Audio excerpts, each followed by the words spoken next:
শুভ সকাল আমার প্রিয় পরিবার। তো তোমরা সবাই কেমন আছো? আশা করি সবাই ভালো আছো, সুস্থ আছো। মোটামুটি আমিও এখন সুস্থ, তাই আবারও এই যে ব্লগ শুরু করলাম। তো চলো, এখন মোটামুটি রান্নার সময় হয়ে গেছে, এই 11:30 মতো বাজে। তো ভাবলাম চলো রান্নার জন্য প্রস্তুতি করি।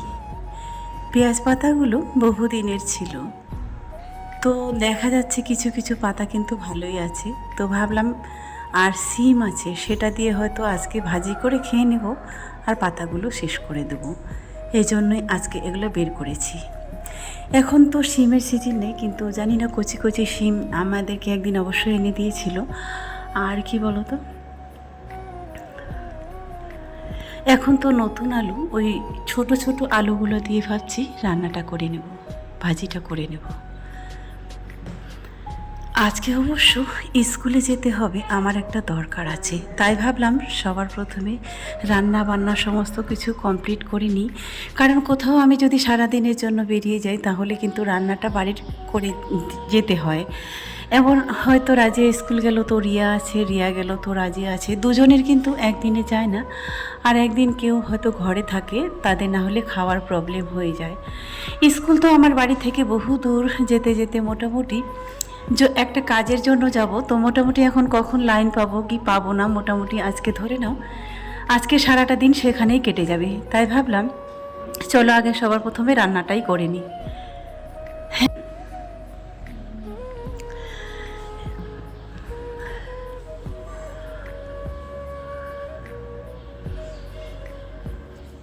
আমি তো চলে এসেছি রান্নাঘরে। আর রাজিয়ার তো একটাই কাজ, তোমরা জানো, ও ঘর গুছাতে খুব পছন্দ করে, কাপড় চোপড় সমস্ত কিছু গুছিয়ে রাখে।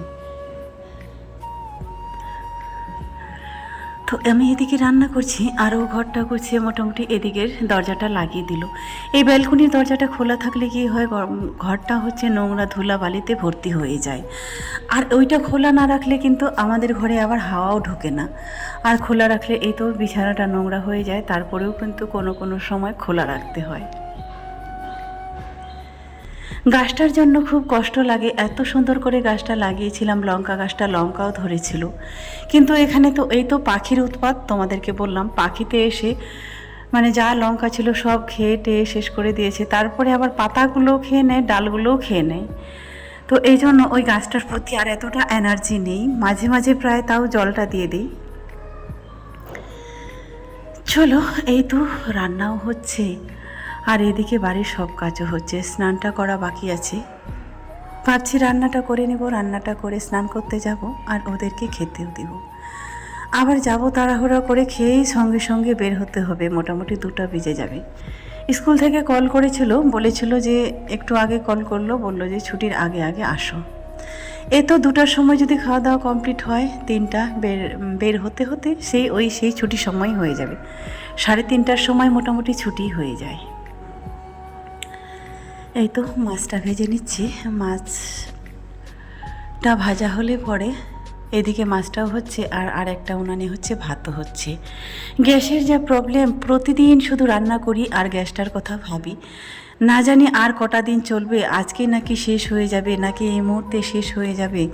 গ্যাসের যা প্রবলেম চলছে চারিদিকে, শুধু হাহাকার। কেউ বলছে 2,000 টাকা, কেউ বলছে 3,000 টাকা, তো কেউ বলছে পাওয়াই যাচ্ছে না। এই গ্যাসের জন্য এখন কি করব বলো তো? আমরা তো রান্না করেও খেতে পারবো না। যদিও আমার প্রচুর ইচ্ছা যে উনানে রান্না করব, কাঠের রান্না কিন্তু টেস্ট হয়, কাঠে রান্না করব, কিন্তু আর হয় না। চিংড়ি মাছ নিয়েছিলাম, এই চিংড়ি মাছের হচ্ছে খোসাগুলো রেখে দিয়েছি। রিয়া আবার এটা বাটা খেতে খুব পছন্দ করে।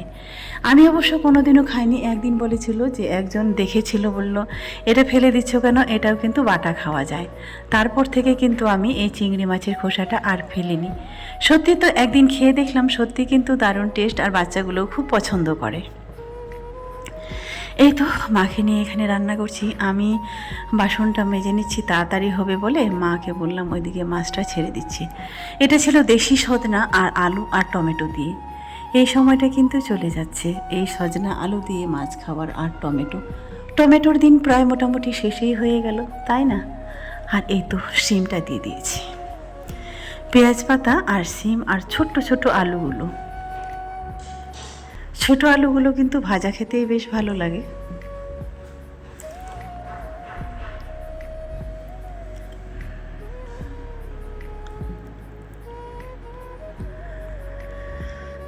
চলো ভাজিটাও হয়ে গেছে, এর মধ্যে চলে আসবো স্নানটা করে। ওদের কিন্তু মোটামুটি সবার স্নান করা কমপ্লিট। তো ওদেরকে বললাম আমি স্নান করতে যাই, তোমরা একজন একজন করে খেতে ভাতটা খুলো আর খেতে বসো, আমি ততক্ষণে চলে আসি স্নানটা করে। তো বন্ধুরা, অনেক দিন হলো ক্যামেরার সামনে আসা হয়নি, শরীরটা খারাপ বলে। আর এই তো আজকে এলাম বহুদিন পর, তবে আজকে একটু ভালো লাগছে। তবে চোখ মুখ দেখে তোমরা নিশ্চয়ই বুঝতে পারছো শরীরটা অনেক খারাপ। তো রান্না কমপ্লিট করলাম, কমপ্লিট করে এই যে স্নানটা করে এলাম। আমাদের স্নান হয়ে গেছে, আর রিয়া হচ্ছে স্নান করতে ঢুকলো আর আমাকে বললো যে মা তুমি ভাতটা খোলো, একটু দরকার আছে, একটু স্কুলে যাব। তো সেই জন্য তাড়াতাড়ি করে স্নানটা করে মোটামুটি 1:30 বাজে, 2টার দিকে আমরা খাই, কারণ যেহেতু যেতে হবে তো খেয়ে দিয়ে একটু বের হবো, এই জন্য। তো চলো রান্নাটা দেখাই। রাজিয়ার খাওয়া শেষ হয়ে গেছে মোটামুটি, আমি স্নান করে আস্তে আস্তে। তো চলো এবারে হচ্ছে আমরা খেতে বসবো। আর এই যে আমাদের পাশের ফ্ল্যাটে যে আন্টি থাকে, সেই আন্টিটা আমাকে শাক ভাজা দিয়ে গেল, তাই রিয়াকে বললাম একটু তরকারি দিয়ে চলে আয়। তো একটা মাছের পিস দিলাম আর সজনা ডাঁটা এইসব দিয়ে পাঠিয়ে দিলাম।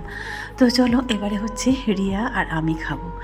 শাক আমি খুব পছন্দ করি খেতে, তাই আন্টিটাও বুঝে গেছে যে আমি খুব শাক খেতে পছন্দ করি, তাই আন্টি আমার জন্য শাক পাঠিয়ে দিয়েছিল। আর এই তো ভাতে দিয়েছিলাম ঢেঁড়স। তো একটু আসতে দেরি হলো। আর এই তো রাজিয়াকে খেতে বললেও খায় না, ও মনে হলে আগে খায়, কখনো মনে হলে পরে খায়। এই যে চলে এলাম রাস্তায়, দেখতে পাচ্ছ আমি এখন আম কুড়োচ্ছি। এই আম কুড়োনোর দিনগুলা কেমন বলে মনে পড়ে। তো এটা হচ্ছে রাজার দিঘি, এই দিঘির পাড়ে আমি আগে ছিলাম। এই গলিটা দিয়ে যাচ্ছিলাম, দেখছিলাম অনেকগুলো আম পড়ে আছে। এই আমগুলো অবশ্য বাজারে কিনতে গেলে তাও মোটামুটি 20 থেকে 30 টাকা কিলো নেয়। তো আমি রাস্তায় কুড়িয়ে নিলাম, সেই আম কুড়োনোর দিনগুলো খুব মিস করছি। চলে এলাম স্কুলে এই মুহূর্তটায় খেলা হচ্ছিল। রিয়া যেহেতু আমার সঙ্গে এসেছে, সে একটু ছোট্ট করে ভিডিও করলো আর বলল যে মা, আমরাও যখন ছোট ছিলাম ঠিক আমাদেরও এরকম খেলাটা হতো।